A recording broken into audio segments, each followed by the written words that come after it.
For a moment, it looked like just another routine announcement. A list. A roster. Names scrolling past on a screen while most people expected the obvious outcome to quietly confirm itself. And then it didn't. Because when the 2024 Olympic roster dropped and Caitlin Clark wasn't on it, the sports world didn't just react, it froze. This wasn't confusion. It wasn't debate. It was disbelief. You're talking about the most magnetic force women's basketball has ever produced. The rookie who didn't just join the league but rewired its entire economy. Sold out arenas where empty seats used to live. Ratings that didn't creep upward but exploded. Merchandise selling so fast teams couldn't restock it. Games getting moved to bigger buildings because demand broke the original plan. This wasn't hype. This was math. And somehow, the math didn't matter. Almost immediately, the explanation machine kicked into gear. Experience. Seniority. Fit. Physicality. The usual language that sounds reasonable until you actually stop and think about it. Because none of those words explained how the most watched player in the sport, the one dragging the league into rooms it had never entered before, suddenly wasn't ready for the biggest stage. That's when the story stopped being about basketball. Because the uncomfortable truth is this: Olympic rosters aren't built by accident. They're built by people. Committees. Conversations behind closed doors. Power structures that don't always reward momentum, they protect it. And when Clark's name didn't appear, it wasn't a computer error or a fluke of timing. It was a decision. Deliberate. Intentional. Signed off by real voices with real influence. What made it sting wasn't just the omission. It was the message buried inside it. A quiet reminder that no matter how loud the crowd gets, no matter how many records fall, there is still a gate. And someone still controls it. Publicly, the league tried to keep things calm. This was framed as patience, as development, as a long game. But fans didn't buy it. Players didn't buy it. And Clark definitely didn't buy it. Because when you dominate at that level and get told to wait your turn, it stops sounding like advice and starts sounding like resistance. And that's the part most people missed in the chaos. This wasn't about whether Clark could help Team USA win gold. Everyone knew the answer to that. This was about something far more fragile: hierarchy. About whether the old structure still gets to decide who matters and when. About whether the league was ready to hand control to someone who didn't come up through the traditional pipeline, didn't ask for permission, and didn't soften her impact to make anyone comfortable. The snub was supposed to humble her. To slow the momentum. To remind her that popularity doesn't equal power. Instead, it did the opposite. Because the moment that roster dropped, the conversation shifted from why wasn't she chosen to who made sure she wasn't. And once people started pulling on that thread, the story stopped being about the Olympics at all.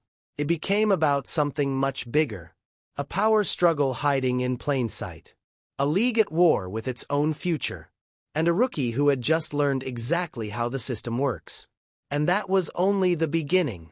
From the outside, the omission felt impossible to justify. Not controversial. Impossible. Because by the time the Olympic roster was finalized, Caitlin Clark wasn't just having a good rookie season. She was redefining what a rookie season could even look like. Night after night, she was doing things seasoned veterans had never pulled off in a decade of professional play. Deep-range shots that broke defensive schemes. Passes that bent coverage. Performances that didn't just win games but pulled entire franchises into relevance. And that's what made the explanation feel hollow. The official reasoning leaned on familiar phrases. Experience. Defense. Physicality. Fit. On paper, those words sound responsible. They sound like the kind of language committees use when they want decisions to feel neutral. But once you lined those justifications up against reality, the logic started to collapse. Team USA has never been afraid of talent. In fact, history says the opposite. They've repeatedly brought young phenoms into the Olympic system early, not to carry the team, but to prepare them for the future.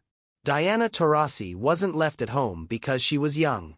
Breanna Stewart wasn't told to wait her turn.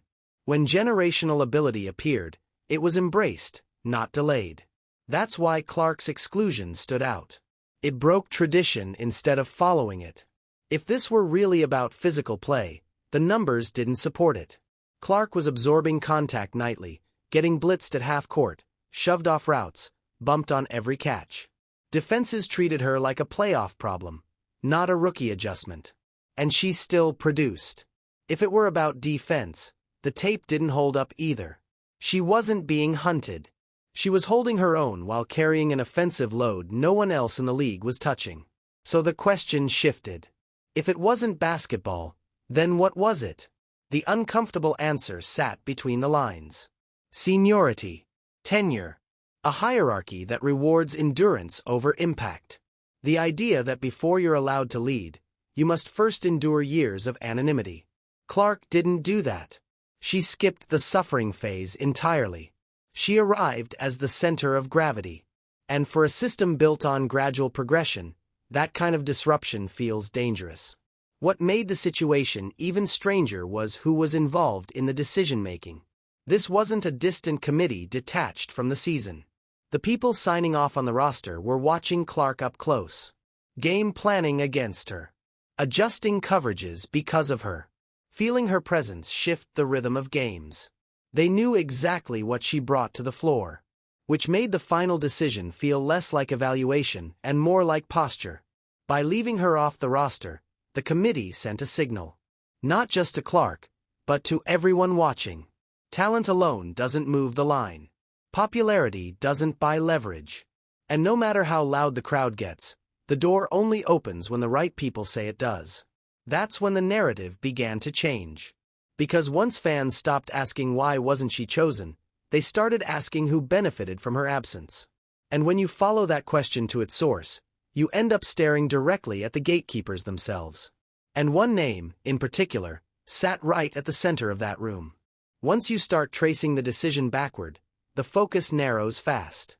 Olympic rosters don't appear out of thin air.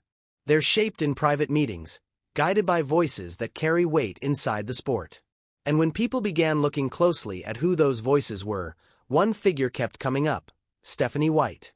At the time, White wasn't just another observer. She wasn't a neutral consultant watching from afar. She was an active participant in the ecosystem. A respected coach. A former player. Someone deeply embedded in the league's culture and politics. She represented the system as it exists, not the one fans imagine, but the one that actually makes decisions. That's what made her presence in the room so important. White had spent the season preparing for Clark the same way every other coach did, by treating her as the primary threat. Designing schemes around her shooting range. Adjusting defensive coverage because letting her breathe for even a second meant 3 points on the board. She didn't just know Clark's game, she had been forced to respect it in real time. Which means the idea that Clark's value was unclear simply doesn't hold up. So when White and others signed off on a roster without her, it reframed the snub entirely. This wasn't ignorance. It wasn't lack of information. It was a conscious judgment call made by people who understood exactly what they were leaving behind. And that's where the story turns from confusing to revealing. Because White's career arc mirrors the league's traditional path. Earn respect slowly. Pay dues. Build credibility through years of service. That worldview shapes how power is distributed. In that system, sudden dominance isn't celebrated. It's questioned. It disrupts the order.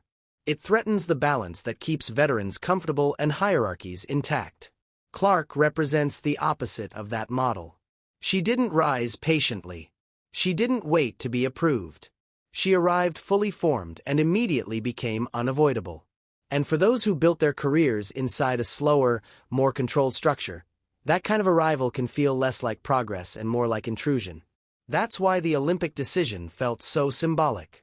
It wasn't just about one tournament. It was about drawing a line.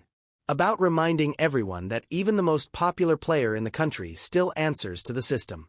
That visibility doesn't automatically translate to authority.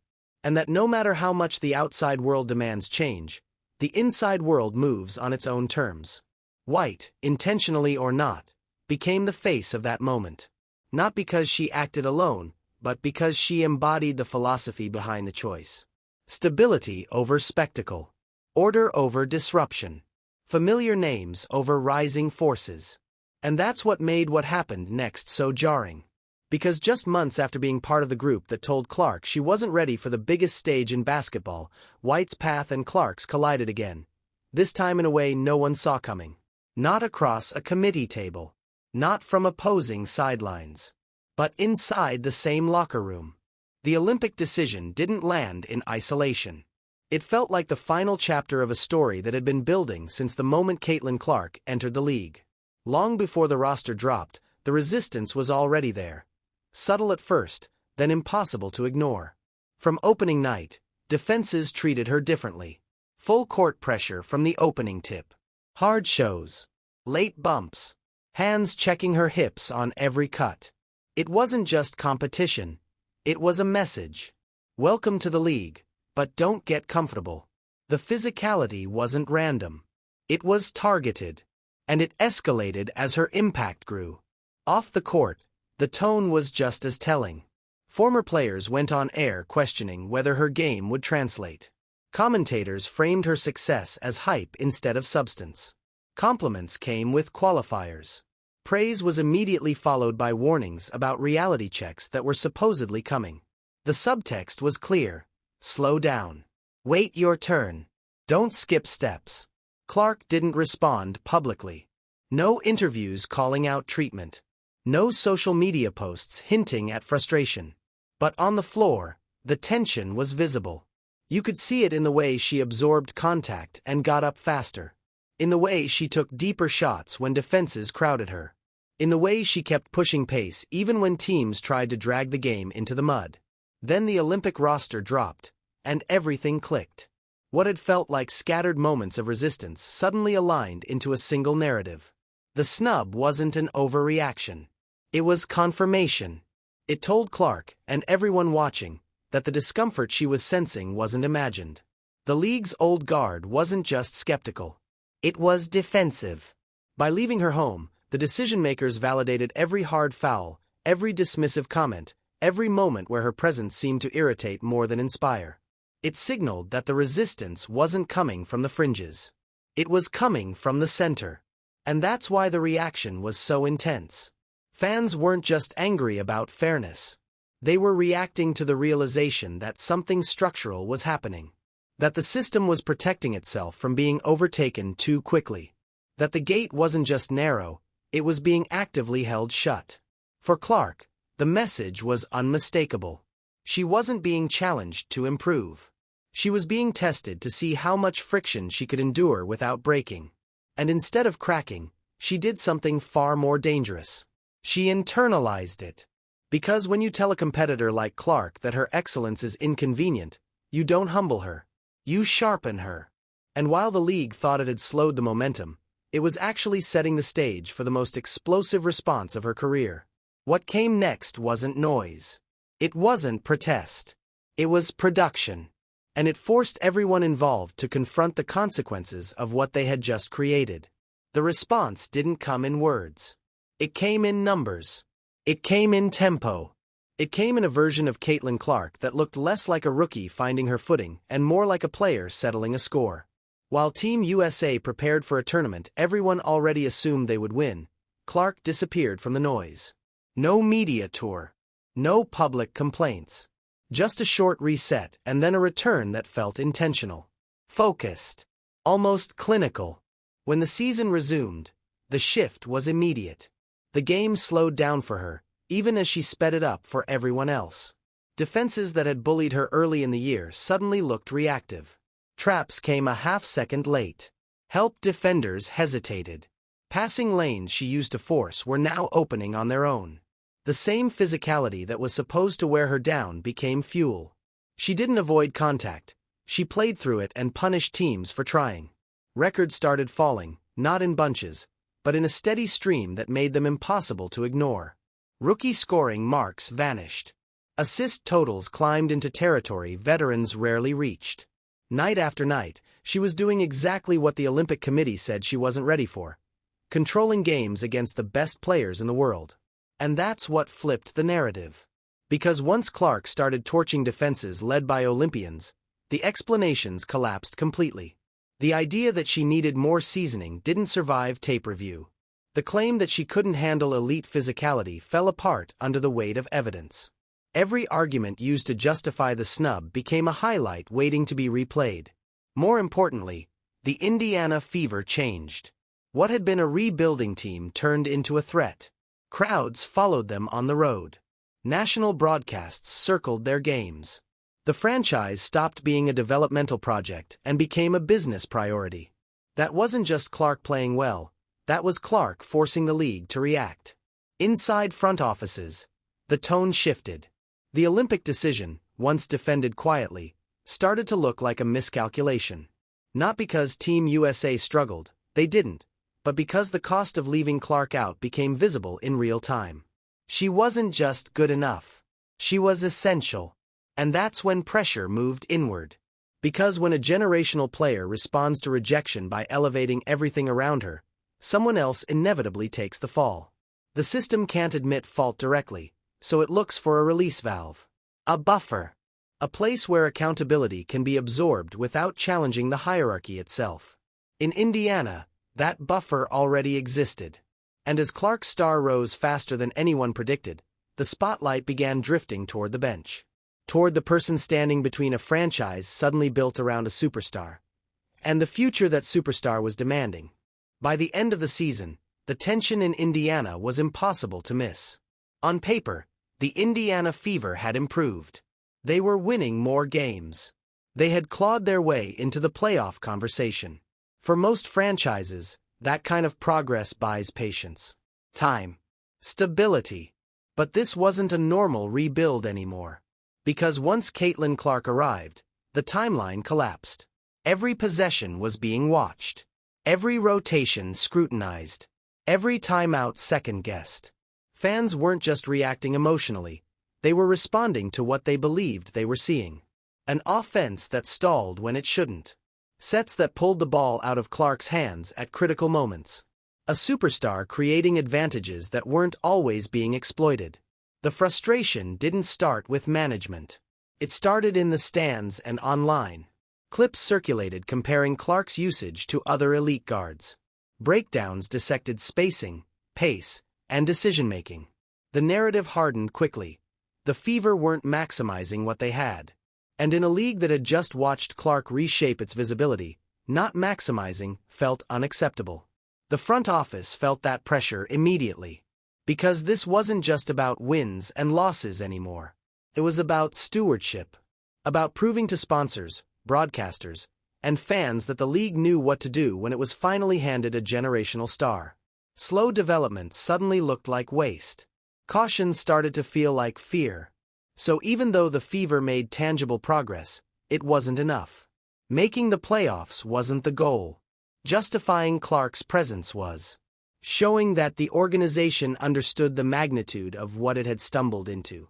That's how the former coach became the buffer. Not because she failed outright, but because she existed in the space between Clark's ceiling and the franchise's urgency. Every conservative decision was interpreted as resistance. Every moment Clark looked frustrated became evidence. And when fans believe a coach is holding back the future, the clock starts ticking fast. Firing a coach after a playoff appearance sends a very specific message. It says the bar has moved. That patience is over. That this franchise is no longer experimenting. It's committing. Indiana wasn't looking for stability anymore. They were looking for alignment. Someone who could handle pressure, command respect, and operate at the level Clark had already reached. And that's where the story takes its sharpest turn. Because when the Fever went shopping for that upgrade, they didn't just look for experience. They didn't just look for a resume. They looked for authority. For credibility. For someone the league already trusted. And the name that rose to the top came with more history than anyone expected. When the news broke, the reaction wasn't celebration. It was confusion. Then disbelief. Then a quiet realization that made the entire situation feel surreal. The Indiana Fever had hired Stephanie White. The same woman who had sat inside the Olympic selection process. The same voice that had signed off on leaving Caitlin Clark at home. The same representative of the system that had just tried to slow her down. Overnight, The power dynamic flipped. In that committee room, White had authority. She evaluated. She judged. She decided who was ready. But in Indiana, the hierarchy is brutally clear. Clark isn't just a player. She's the franchise, the ratings engine, the economic center, the reason every decision suddenly carries national weight. Coaches come and go. Clark doesn't. And that's what makes this hire so volatile. Imagine walking into a new season knowing the person holding the clipboard once publicly decided you weren't worthy of the sport's biggest stage. Not because you lack talent, but because you disrupted order. That history doesn't disappear just because contracts get signed. It lingers. In looks. In pauses. In every late-game decision. Officially, reports say Clark signed off on the hire. That she showed maturity, professionalism, a willingness to move forward. And that may all be true. But agreeing to something in theory is very different from living inside it day after day. Trust isn't a checkbox. It's built in moments when pressure hits. And pressure is guaranteed. White didn't leave a struggling situation. She walked away from stability to step directly into the loudest spotlight in women's basketball. That alone raises questions. Why take on this level of scrutiny? Why attach yourself to the most examined player in the sport when expectations are already borderline unrealistic? One answer is obvious. Coaching a generational talent changes careers. It's an opportunity most coaches never get. But there's another possibility that's harder to ignore. White understands Clark better than almost anyone, not as a fan, but as a critic. She knows the weaknesses that were discussed in that committee room. She knows the concerns that justified the snub. Which means this relationship can only go one of two ways. Either White uses that knowledge to empower Clark, to address those critiques honestly and turn them into strengths, or she becomes a living reminder of the ceiling the system once tried to place on her. There is no neutral ground here. Every rotation, every substitution, every public comment will be filtered through that history. And the margin for error is thin. Because if this partnership fails, it won't be framed as a normal coaching mismatch. It will be framed as proof. Proof that the establishment never truly trusted Clark. Proof that the Olympic snub wasn't timing. It was philosophy. And White knows that. Every coach in the league knows that. Which brings us to the most dangerous layer of all. This isn't just about personalities. It's about basketball ideology. About whether White can adapt, or whether she'll try to impose the same structure that once decided Clark didn't fit. And that clash is already looming. On the surface, this looks like a simple coaching hire. But underneath it sits a collision that goes far beyond personalities. It's a clash of basketball identities that couldn't be more different if they tried. Stephanie White has built her reputation on control. Her teams slow the game down. They defend every inch of the floor. They grind possessions into uncomfortable battles. It's disciplined. It's structured. And when it works, it suffocates opponents. That philosophy earned her respect across the league and turned her teams into nightmares to prepare for. Caitlin Clark is the opposite. Clark doesn't want control. She wants chaos. She stretches the floor to absurd distances. She accelerates the pace until defenses panic. She thrives in broken possessions where instinct matters more than structure. Her game isn't about minimizing mistakes. It's about overwhelming opponents before they can organize. And that's where the danger lives. You can't half-commit to either philosophy. A slow, defensive system asks a player like Clark to suppress what makes her special. To pass up early shots. To walk the ball up. To wait for perfect spacing instead of creating it herself. We've already seen what happens when that restraint creeps in. The offense stagnates. Clark gets visibly frustrated.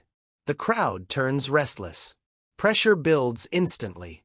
White is smart enough to understand that you don't acquire a player like Clark and treat her like a role piece. But coaches are wired to trust what made them successful. And White's success came from discipline, not improvisation. From control, not risk. The temptation to say, "This worked before," will always be there. That's why every early season decision will be magnified. If Clark gets pulled after a missed deep shot, it won't look like teaching, it'll look like restriction. If the offense slows late in games, it won't feel strategic, it'll feel personal. If White emphasizes defense over pace, fans won't see balance, they'll see resistance. And Clark's teammates are watching all of it. Aaliyah Boston understands spacing and trust better than most bigs in the league. Kelsey Mitchell knows what it means to score in rhythm. They've already experienced a season where maximizing Clark wasn't always the priority. If they sense hesitation again, if they feel the system tightening instead of opening, the locker room balance becomes fragile fast. This isn't about rebellion. It's about belief. Players know when a coach fully buys in. And they know when a coach is tolerating something rather than embracing it. Clark doesn't need permission to lead, she needs alignment. A system that trusts her instincts instead of policing them. And that's the final pressure point. Because if White adapts, if she lets the offense breathe and builds a defense that supports Clark's pace instead of slowing it, Indiana becomes terrifying. But if she tries to force order onto chaos, the friction won't stay quiet for long. The scary part is that this season doesn't just decide Indiana's future. It decides what kind of league this is becoming. What happens next in Indiana isn't just about wins and losses. It's about direction. About whether the league is willing to evolve at the speed its biggest star has already reached, or whether it will keep asking the future to slow down so the past can stay comfortable. Because this partnership doesn't exist in a vacuum. Every practice, every rotation, every late-game decision will echo far beyond one season. The road ahead leads straight toward the next Olympic cycle, toward Los Angeles, toward the biggest global stage women's basketball has ever seen. And everyone involved knows it. This year is an audition, not just for a roster spot, but for philosophy, for trust, for who gets to define winning in the modern game. If Caitlin Clark and Stephanie White find real alignment, the story flips. The Olympic snub becomes a footnote. A misread that accidentally created a champion. Indiana becomes proof that structure and freedom don't have to be enemies, that defense can exist to fuel pace, not smother it. The league gets a blueprint for what comes next. But if it fails, the consequences are louder. Every old explanation comes rushing back. Every whisper about gatekeeping, about seniority, about comfort over competition gets validated. The narrative hardens that the establishment never truly trusted Clark, it merely tolerated her success. And once that idea takes hold, it doesn't fade quietly. There are already murmurs. Leaks that suggest the Olympic decision wasn't unanimous. Stories hinting that certain voices pushed harder than others to keep Clark out. If those details surface, this coaching relationship won't just be tense, it will be combustible. Because then the past isn't just history. It's motive. And that's what makes this moment so volatile. The league has never had a storyline like this. A generational star forced to work alongside a symbol of the system that tried to slow her rise. It's power and pride sharing the same sideline. It's chaos and control locked in the same room, trying to chase the same goal. One thing is certain. This won't be quiet. It won't be subtle. And it won't be boring. Now, if you want to keep up with how this power struggle unfolds, from behind-the-scenes shifts to on-court consequences, make sure you subscribe to the channel. We break these stories down with context, not headlines. Like the video if this analysis changed how you see the situation, and drop a comment with where you think this partnership is headed. Because the next chapter is already forming, and the people who understand the stakes won't be caught off guard when it hits.